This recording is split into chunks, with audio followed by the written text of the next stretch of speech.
Hey guys, how's it going? Welcome back. Day three. I know we're a little bit earlier today. Like I said, I got that second job going, so we're gonna see how our scheduling works, see what kind of works best for timing this review. I thought today was maybe this will work better to really just make me very selective for those power hour trades, so I'm not going crazy with it, knowing I got to add some extra review in. So that being said, thanks again for all you guys' support and everything throughout this journey, and let's just get straight into it. I don't want to waste too much of you guys' time. Um, First, I like to do that goal check from yesterday. I told myself I'd run in the morning, knock that out, come back to pre-market by 6 a.m. on my computer, ready to find stocks, and we did a good job with that today. We did make a list of three: was Laser, Microsoft, and Baba. What I'm thinking of doing for that pre-market check is, allowing myself to find three or four, but really within the first 10-15 minutes, you can kind of tell if it wants to be in play or not, or if it was just pre-market action. So that's when we'll really eliminate down to those core three stocks, or SPY, Tesla, and those other two core stocks we're going to look at. I did a good job sticking to that list and only trading those. And I did a great job paper trading only today. Haven't made any real trades, so we're still making sure we're getting ourselves in that consistency before we do it. I told myself I would take one conviction trade if I saw it. If I just said, hey, that setup's there, I see it, take it. Really didn't get that today. The chop was a little bit weird this morning. It was a bullish movement, but I don't really want to call it a, very convincing bullish movement. It was pretty not choppy, but just not strong on the way up.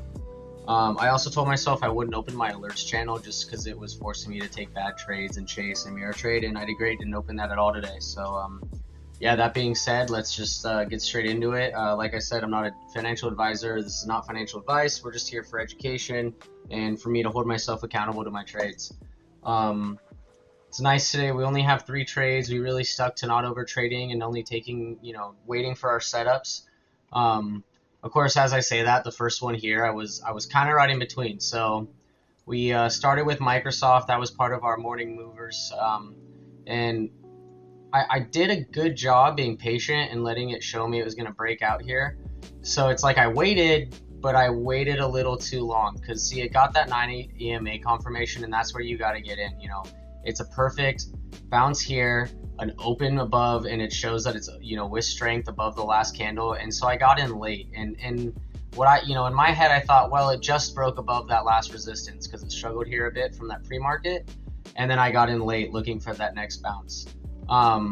It did go up a bit, and I saw the potential to keep moving. Our target was about 313, and just didn't quite get there. It stalled out before even hitting 312. So it chopped around a bit. I did unfortunately get stopped out by the one candle fall below the EMA. I did a good job trying to stick to my rule.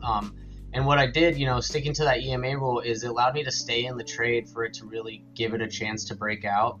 Unfortunately, this wick hit me, but doing better of not keeping it too tight.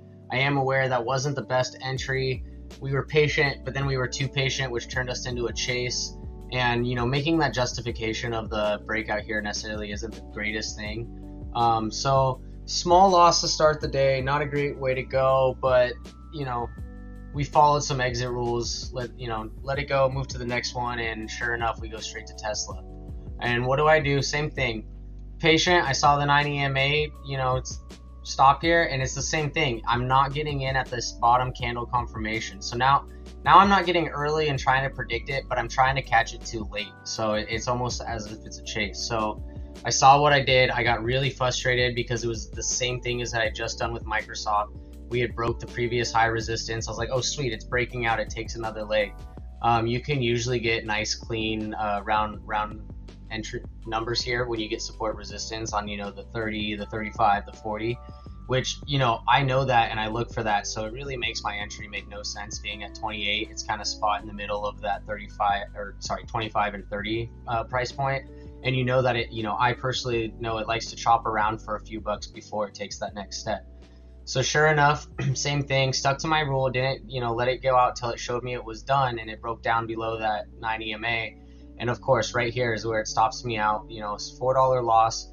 And this one just frustrated the hell out of me because I knew I had just made the same mistake on Microsoft. I had done the same thing with Tesla, and I knew I was a little late, and it's just, I was mad. So I put myself in a bit of a timeout, These are 5-minute candles here, so you can see from when I sold, I didn't play for another 15-20 minutes. And I just kind of let the charts go, let everything play, because I knew I was frustrated with that. So it's a note that we're recognizing when we're making the bad plays. Now the next step is to not make them. So knowing that I didn't want a revenge trade, like I said, I took that break and I did come back in and I said Tesla is still just making this stair-stepping pattern. But the difference was this time is I waited for the entry. So this is the sell actually. Here's the buy. Look at that. Finally, the third trade of the day. We waited, it came back for the 9 EMA, didn't quite touch it. I think on the lower time frames it did, but just to not mess up our numbers like I've done all week, we'll leave it here. So it came just to that 9 EMA and you saw that support line right here. I mean, look at that.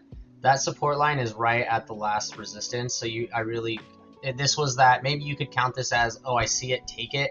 I perhaps didn't because I knew I was just frustrated with this trade and wanted to, get back. But I am happy. I really waited and executed at the right time. And look what happens when you execute. I let it play up to this next level and I trimmed. I trimmed at the next resistance.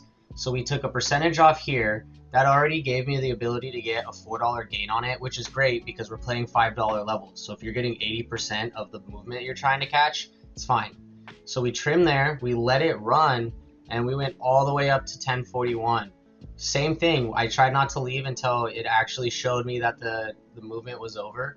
And sure enough, when it broke down through the 9 EMA, I actually did go a bit early again. I think I was on the little bit earlier time frame candles, but I started to see this weakness in here and see this top. And I said, you know what, it already hit that full $10 move. Let's go ahead and let it breathe. And so while we went a little before the 9 EMA, it was also part of that, let's not get too greedy. So I went ahead and collected and told myself, all right, if it fails and goes, we can get right back in. But this wasn't a preemptive loss. This was a, why do I need to lose the winner? This was great. And I'm really happy about my entry, my trim, and then my letting it ride and collecting the profit, not letting it go against me. We need more of this. We need more of this with position size. This is how I want to be playing these candles, making these trades. We're knocking things out and we're getting there. We're seeing that I'm keeping the list tight and I'm not chasing everything. But man, it's frustrating seeing that those first two entries of the day, and that's the difference. We ended up down $1.50. It was really no big deal, but the point was we started down so much that this one trade basically put us back to even for the day. With that being said, I pretty much stopped there for the day for two reasons. One, because I knew I started a little choppy. I had made the money back and it goes, okay, so what are we chasing here? The market wasn't really giving me too much. You can see we kind of went into some chop here for the rest of the day. You had the SPY kind of do the same thing. It wanted to run and then just chopped. It started to sell off, but it really wasn't a strong sell off. Looks like it's doing it now. Like I said, market is still open. We're heading into power hour. But doing a much better job of limiting the over trading. Seeing this one good trade is enough for me for the day because it put me back at even. So it's kind of like, do we need to risk more to chase more in a market I don't like? We'll leave it for power hour. We'll see if we get any good setups or really like A+ 100% plays and take that or two. But with that, I mean, short day, easy day. This is one of those, just let the market, take what the market gives you. Don't try to push for too much. And we end up even, and even isn't hitting our goal, which is going to be added to our list for tomorrow and next week. But it's also a good way to protect your account in a market, isn't giving you the setups you want. And like I said, I like those 9 EMA setups. And if you can see, what I mean by chop is look, you're just kind of bouncing in and out off it. I don't have a real clear entry, a real clear exit. So to me, this isn't worth playing. So again, better job today, making sure that we just took setups we like. We were more patient, but then too patient, which led us to chase. So again, this is just, keynote for today. Just notice, really take your entry when you see it.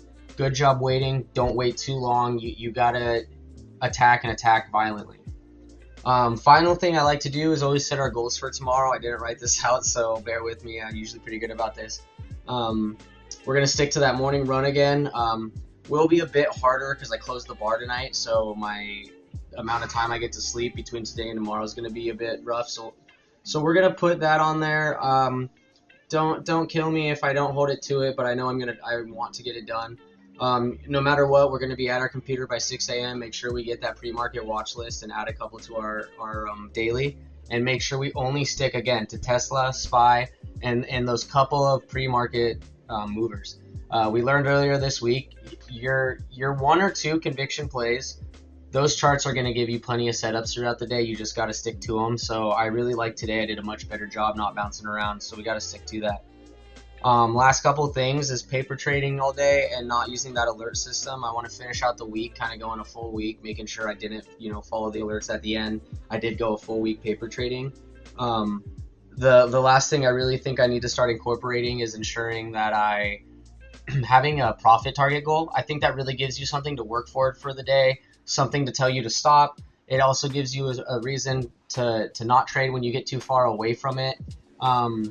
It just really balances you from being greedy and having a goal to work towards. So we'll try and think of something for that tomorrow. I think that might be a good idea for next week, now that I've kind of gone a week doing these videos, getting the thinkorswim paper trading kind of down. So yeah, that's all I got for you guys today. I'll be hanging around for Power Hour. Hopefully see you guys there. And again, I really appreciate all your support, all your likes, your comments. If you keep it coming, again, just that one like, all it does is tell me, hey, you guys get to know when I'm being a dumbass, and that's all I care about.